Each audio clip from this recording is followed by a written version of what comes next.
El cómic en sus infinitas formas y la migración con sus infinitas complejidades se reúnen hasta el día 2 de abril en la Sala Contrafuertes del Centro del Carme Cultura Contemporánea. Bienvenidos a Creación sin Barreras.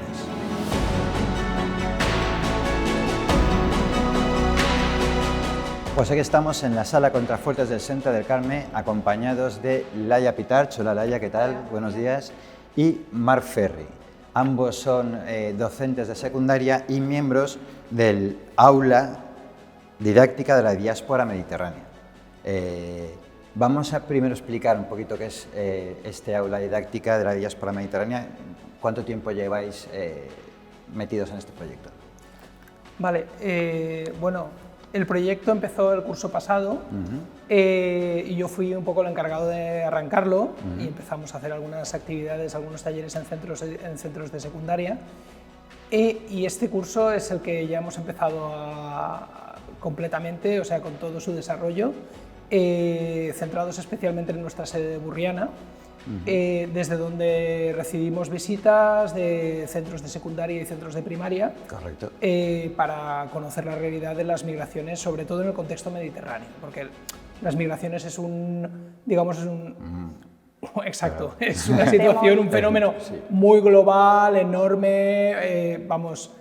Entonces, digamos, intentamos acotarlo sobre todo a la situación en el Mediterráneo. No es gratuito, no es que seamos mediterráneo-centristas, pero se habla de que el cambio climático, el epicentro es el Mediterráneo y el gran drama migratorio procedente de África también se da en el Mediterráneo, ¿verdad?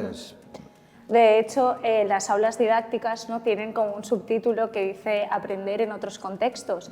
Y de hecho, en nuestra aula didáctica está en Burriana precisamente por eso, porque el puerto de Burriana es el puerto que acoge a más barcos de rescate humanitario que operan en el Mediterráneo central.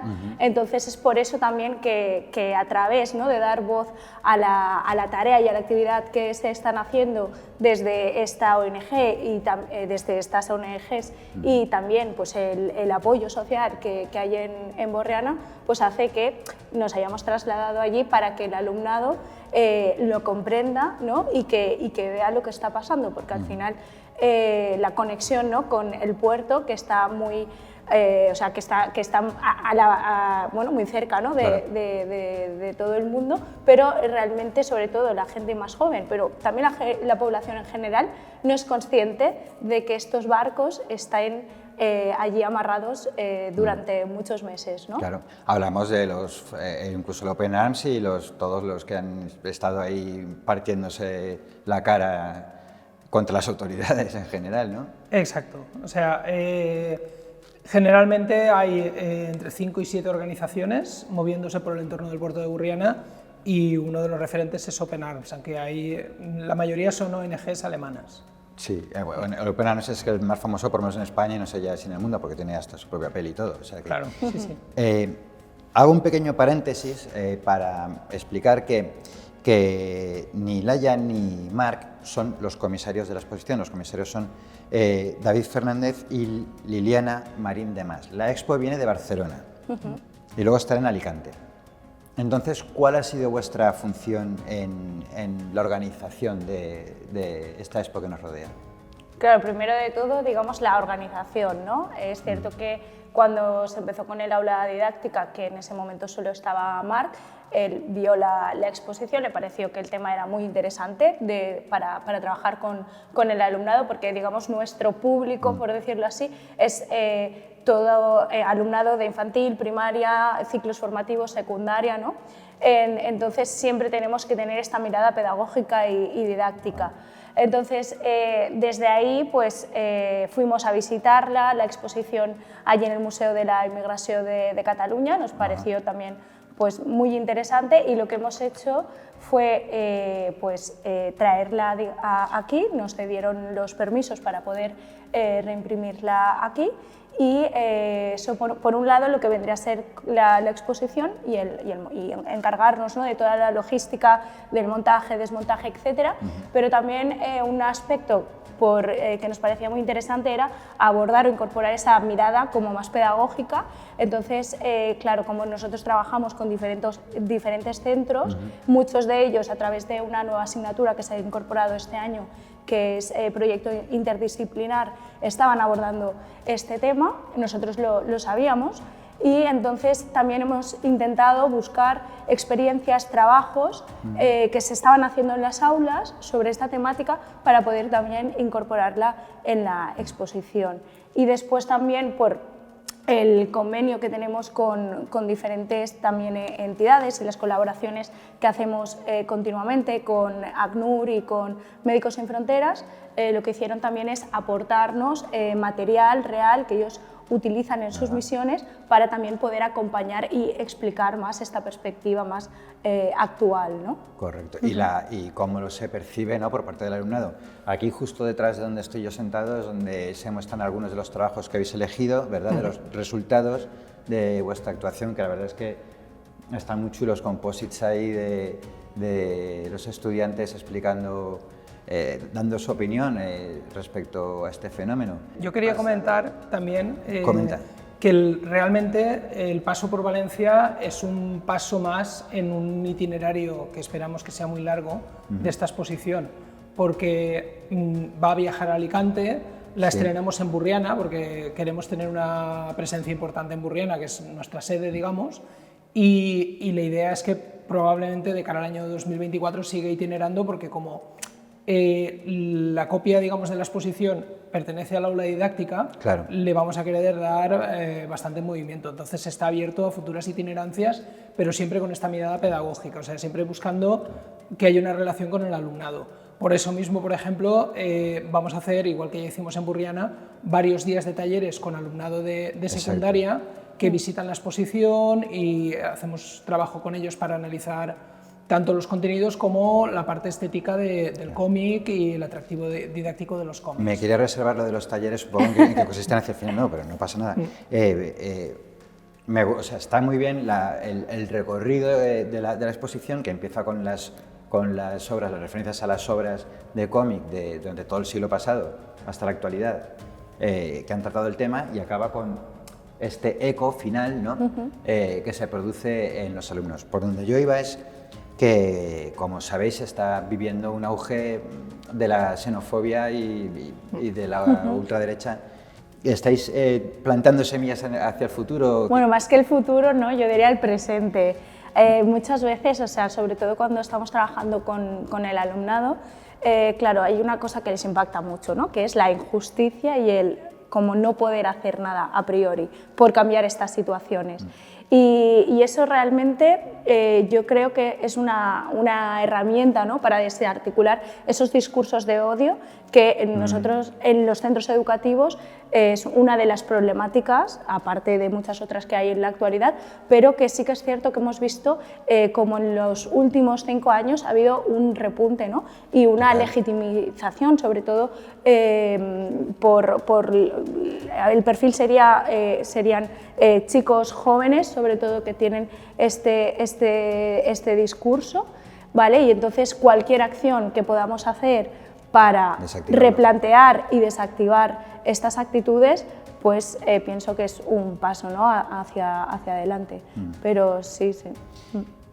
¿Qué impacto tiene esta labor de desactivación? Porque a veces pienso que el que viene convencido de casa, tanto a favor o en contra, viene convencido de casa. No sé cómo claro, se puede uno meter ahí. A ver, nosotros, claro, la exposición de viñetes migrants es una más de nuestras actividades, porque también hemos trabajado el tema de las fake news, tenemos un taller elaborado al respecto, tenemos un material muy interesante que es la pirámide del odio, para explicar un poco cómo evolucionan los discursos de odio en la sociedad.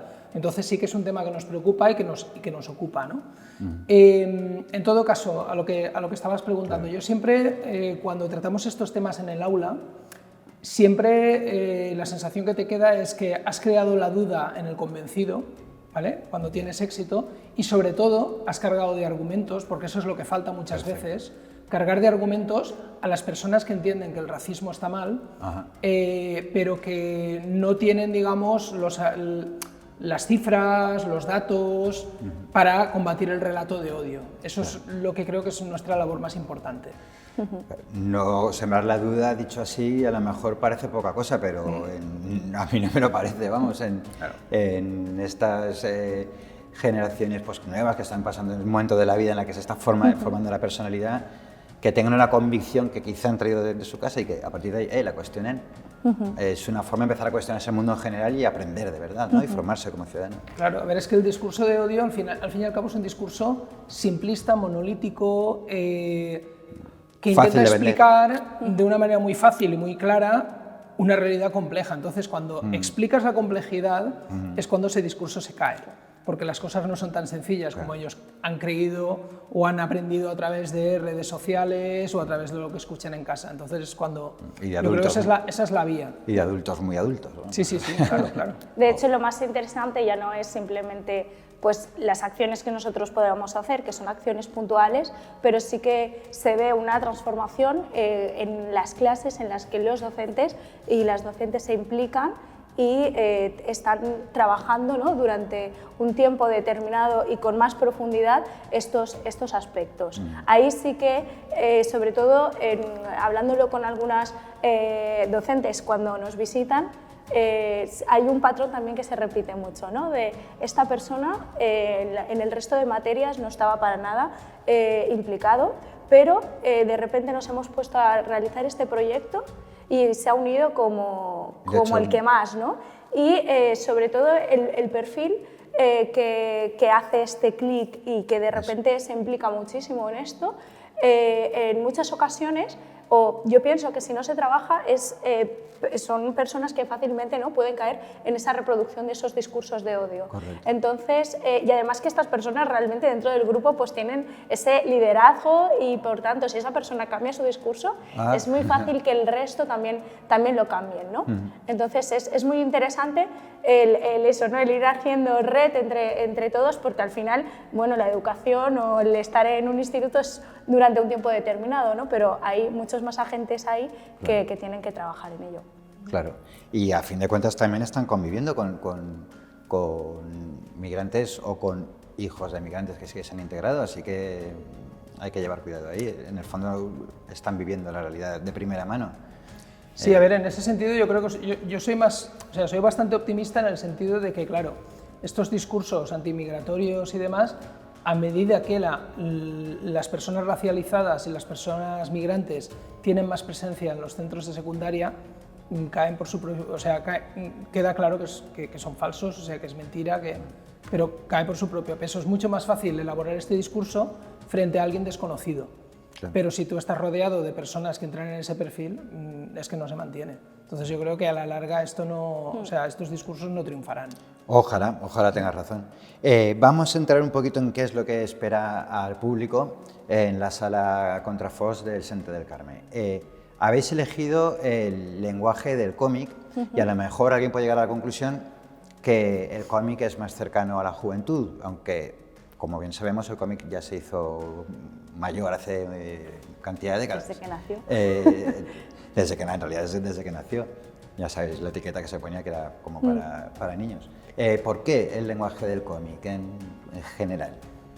Bueno, nosotros sí que creemos, porque ambos somos consumidores de cómic y nos gusta mucho este tipo de lenguaje, pero aparte, digamos, otra línea, ¿no?, que tenemos dentro del aula didáctica es el hecho de utilizar, ¿no?, el cómic como una herramienta didáctica, porque realmente pensamos en el gran potencial que este tiene. Además, entre la juventud, sobre todo los adolescentes de hoy, pues consumen mucho cómic, ¿no?, especialmente cómic japonés, manga, pero creemos que por un lado es un lenguaje muy cercano, también la sociedad cada vez entendemos mejor o nos acercamos más a lo visual, por tanto también ese impacto visual que tienen las imágenes también pensamos que nos acerca mucho, ¿no?, a esta sociedad que consumimos casi más de 3.000 imágenes al día y después que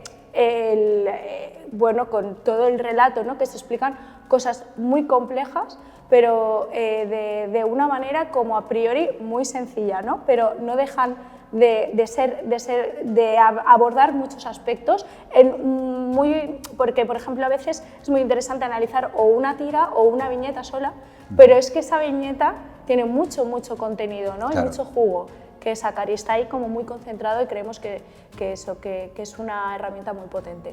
Claro, a ver, respecto a lo que has dicho de que es una herramienta muy potente, desde luego, pero aquí hay discursos complejos como obra y de las obras capitales, pues de Estamos todas bien de Ana Peñas, Sí. o Los surcos del azar de Paco Roca, por mencionar pues dos super tops, que son obras complejas. Sí, sí.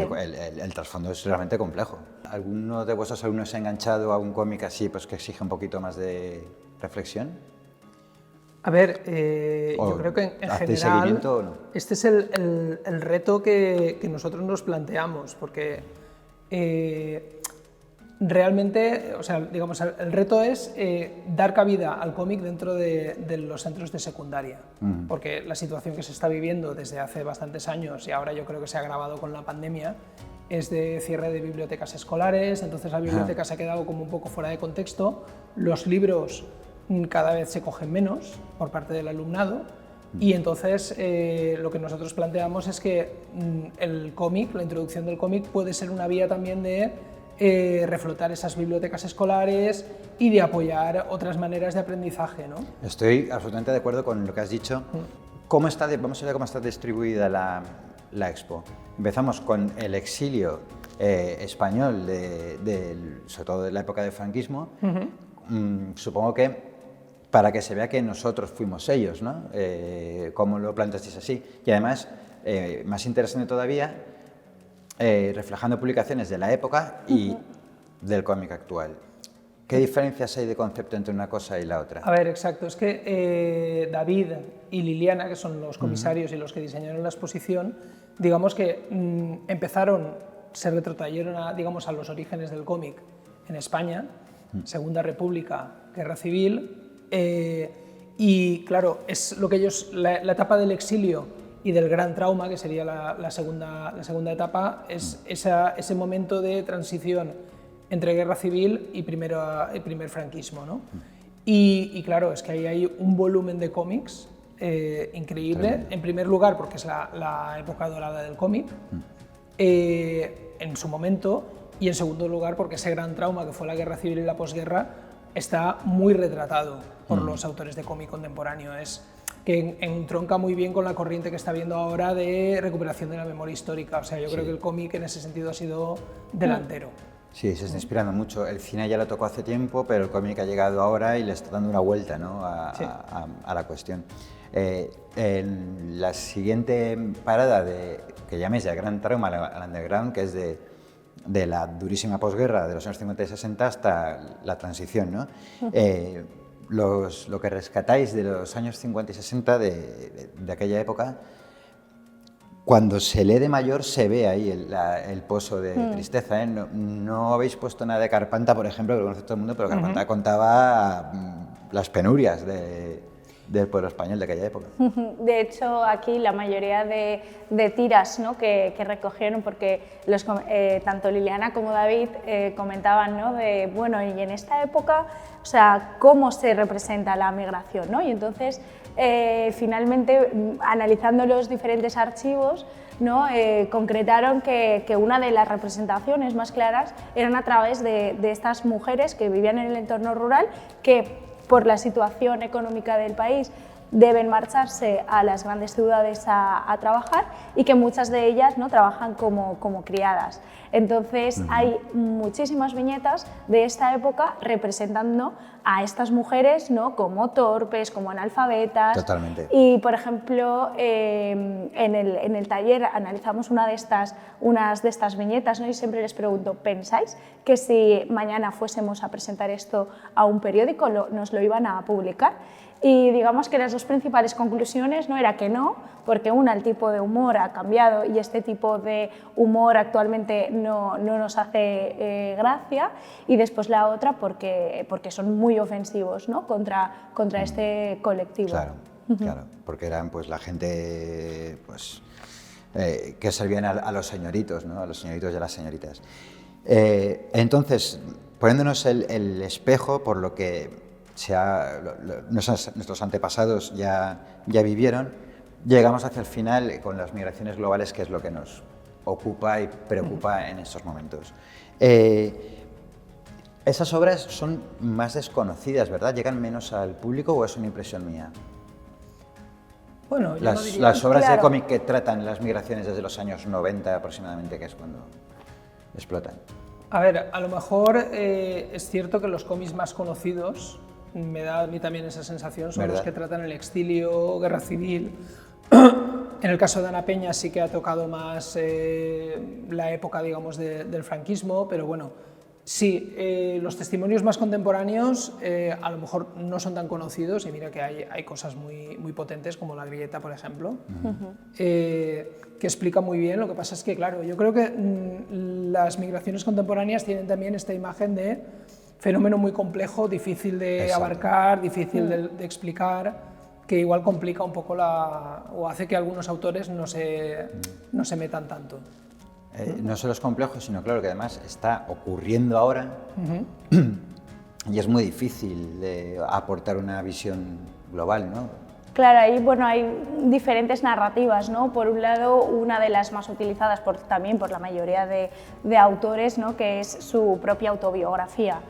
Entonces, por ejemplo, me viene ahora a la cabeza, ¿no? Esclavos del trabajo, que ella pues narra su experiencia como mujer migrante en Suecia.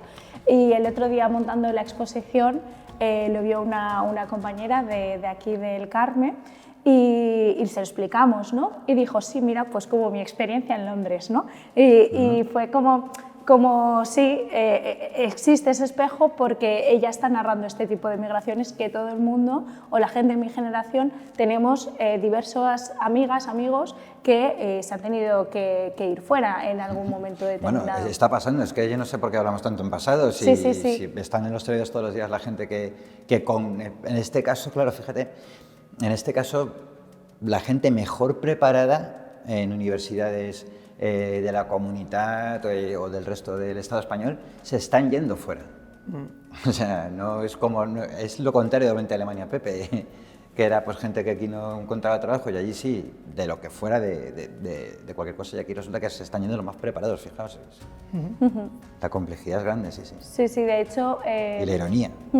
Volviendo un poco a la exposición, en ese ámbito hay un panel, ¿no? Muy interesante, que nos narra como las diferentes causas, ¿no? Que hacen que las personas migremos a otros países, también dependiendo del país de origen, ¿no? Pues en el caso español pues tenemos, ¿no? Esta gran fuga de cerebros, pero por ejemplo también ahí se narran, ¿no? Las personas que tienen que salir de su país por su orientación sexual, o también recoge, ¿no? El testimonio de las mujeres latinoamericanas que trabajan como internas aquí en España. Entonces es muy interesante analizar este panel, porque nos da una retrospectiva pues eso, de las diversas situaciones que encontramos hoy en día. Y la general de todas ellas es básicamente porque no tienen nada. O sea, no tener nada es difícil de imaginar desde aquí, ¿no?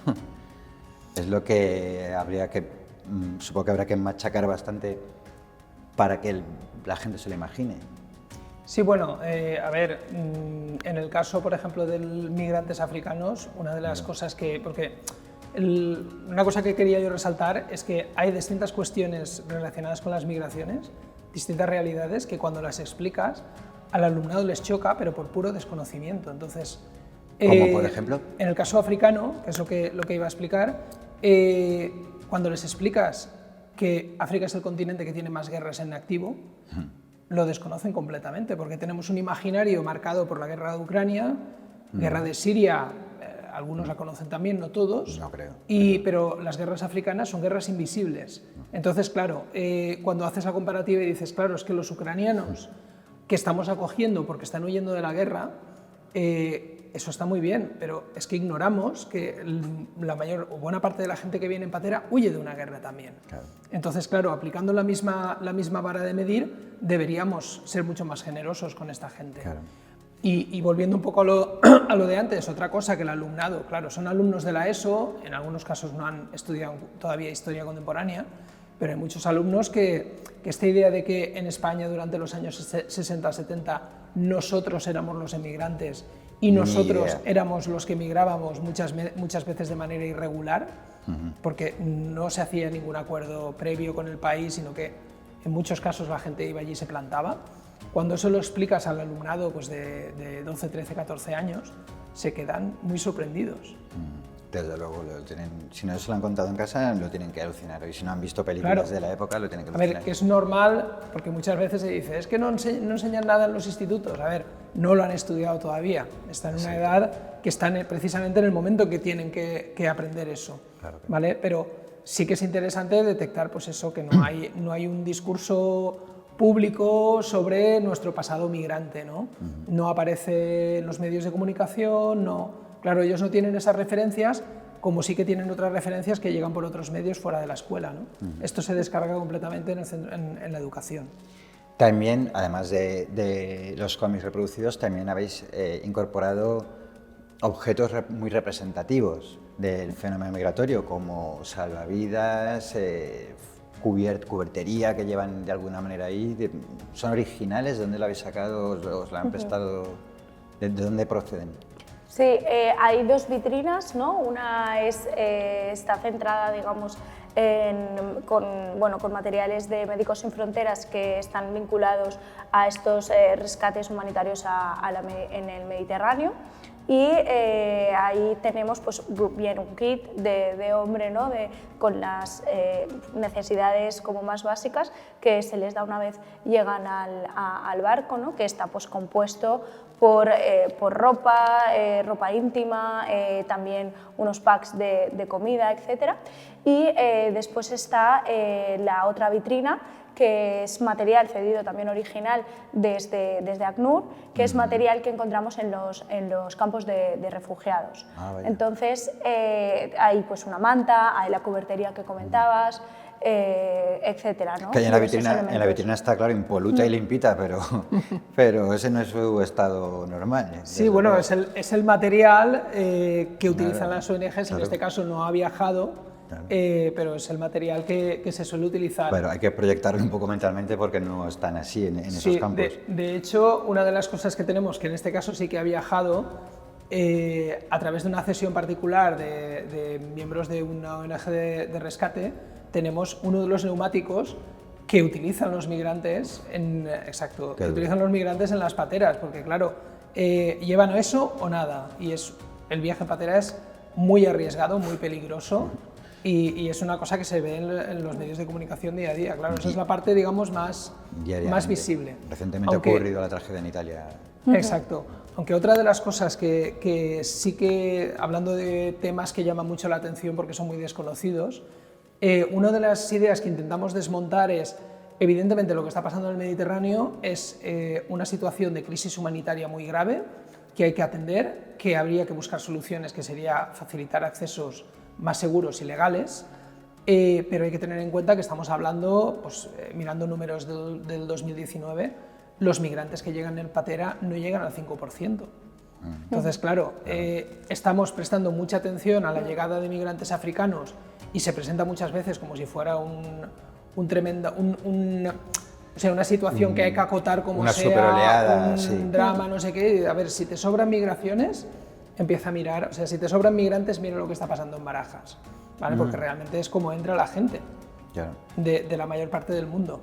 Entonces hay mucha atención a la migración africana y muy poca atención a otras migraciones, ¿vale? Que es un poco como... Porque es un cóctel ahí entre sensacionalismo de los medios, entre motivos de racismo... Sí. De hecho, también una de las cosas, ¿no? Que aunque lo intentamos explicar de una manera más sencilla, pero que realmente es muy compleja legislativamente. Y con esto podemos enlazar en qué consisten los talleres y me lo explicáis un poquito, aunque sea de grandes rasgos. Perdona. No, simplemente que quería incidir también que un elemento sobre el que hablamos siempre mucho, ¿no? Es el tema de la obtención del visado y del pasaporte, ¿no? Y cómo las políticas de externalización de fronteras europeas están impidiendo, ¿no?, que mucha gente pues, pueda conseguir estos documentos que son los necesarios y básicos para poder viajar de una forma segura, ¿no? Y cómo esta denegación está comportando pues, efectivamente que muchas personas tengan que arriesgar sus vidas. Entonces eso lo comentamos en los talleres que normalmente damos, pero aquí es cierto que como nos centramos más en la exposición, por un lado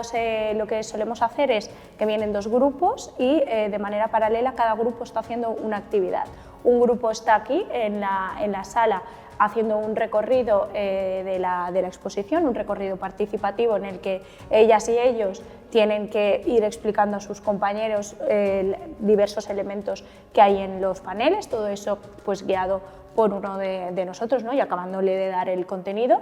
Y después en el otro taller lo que estamos haciendo son como 3 actividades como más prácticas de análisis más visual pues, de cada uno de los ámbitos que recoge la exposición, y entonces pues analizamos por ejemplo, los dibujos de Josep Bartol y Josep Narro, después también, como te comentaba antes, una de las viñetas que es la criada Fisgona, que tienen que hacer un puzzle, y a partir de ahí pues analizamos la estructura más clásica del cómic, y después en el último les damos pues, 3 tiras de La grieta sin palabras, y entonces son ellas y ellos quienes tienen que ponerle voz a esas imágenes, ¿no?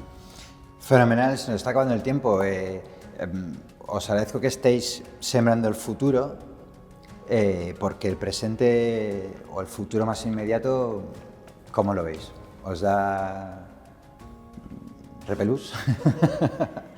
Yo ya he dicho que yo siempre he sido optimista, o sea, hay que estar ocupado, más que preocupado, hay que estar ocupado, hay que estar como estáis haciendo activo vosotros, y trabajando por tener un futuro mejor, y eso está al alcance de la mano, o sea, es ponerse. Pues ojalá sea así, ojalá vengan las familias aquí a visitar la expo de Viñetas Migrants, ojalá el aula de Marc y de Laia se amplíe y multiplique sus actividades, y bueno, ojalá vivamos en un mundo más justo, igualitario y feliz. No sé si lo veremos eso alguna vez o si se ha visto alguna vez. Nos vemos en la próxima edición de Creación sin Barreras. Muchas gracias.